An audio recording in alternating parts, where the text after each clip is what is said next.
first I want to begin by thanking all of you again for being here.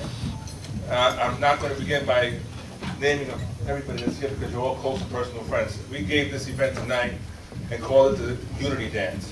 So you were invited here by someone personal.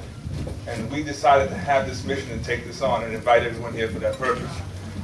As I begin to talk, I want to say one thing. First of all, I want to give all praise and thanks to God for bringing us here safely, our families, and letting us continue our mission. So I give first grace to God in heaven. And second, again, I have my wife is always accompanied to me through all the journeys. Tonight I don't have my kids with me. You don't even see my kids at all the events. But I thank my wife, Sylvia Miranda.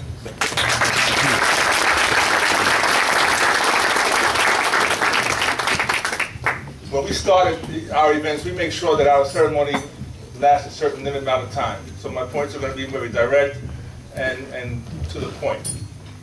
The Unity Dance has to deal with us focusing on what our common goals are. We may not always agree on which road we're taking to get there, but we are at a time where we need to agree on our mission. And we're at a time where communication amongst ourselves is probably the most important thing that we can leave here tonight with. Every table here tonight represents a different organization.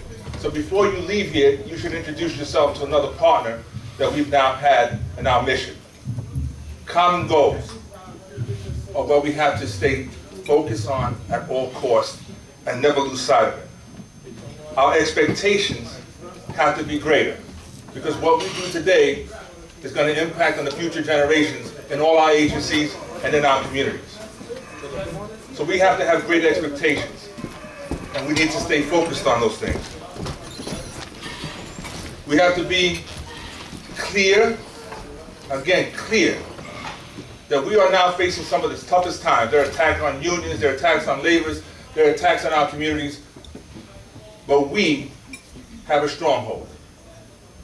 We represent law enforcement, we represent unions, we represent hard-working people, and we understand our communities. We have a connection to our communities and to where our vision needs to be.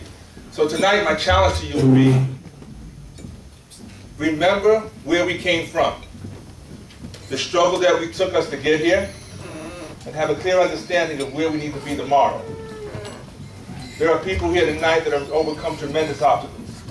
Some people here have been shot and survived.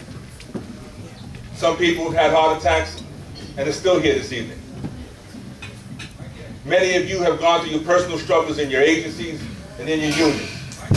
And we want to let you know that the National Latino Officers Association understands and will be by your side all the time. So when you see tonight, I want to take a special opportunity we have the Hispanic Society here who joined us tonight. I applaud you for coming here with us. We applaud you.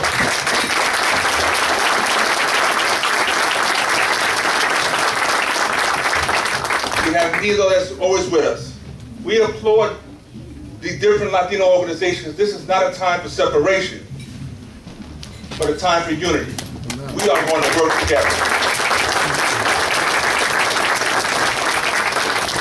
Yeah, remember what I said, and now before I introduce our keynote speakers, I said that we may go down different paths, but our mission and our direction has to be clear.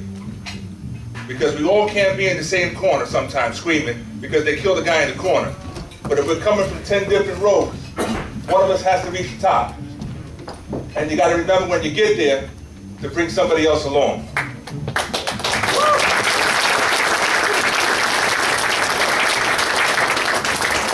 I have the pleasure tonight of introducing our keynote speaker. By far, he needs no introduction to anybody in this room because he's been family and friend before he became an elected official.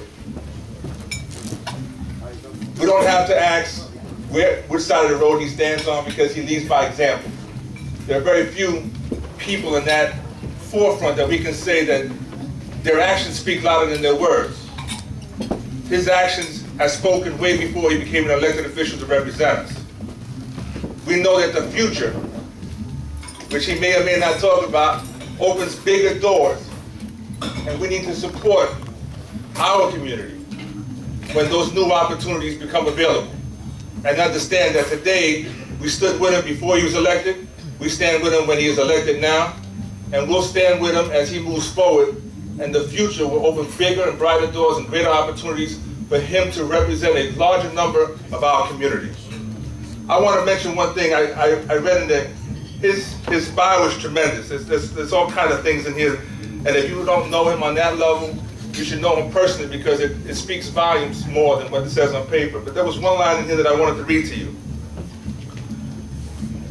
Borough President Diaz has proven himself to be a fearless and tireless advocate for justice and equality for all, every member of our community.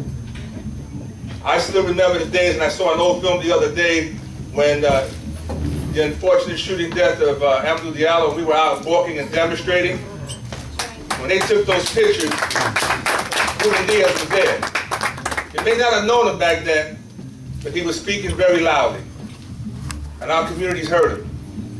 The Bronx community heard him because they elected him to office.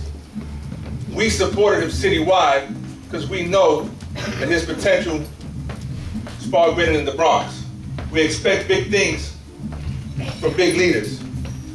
We applaud him being here. With all our respect for the National Latino Art Association, I am honored to introduce Bronx Borough President Ruben Diaz, Jr.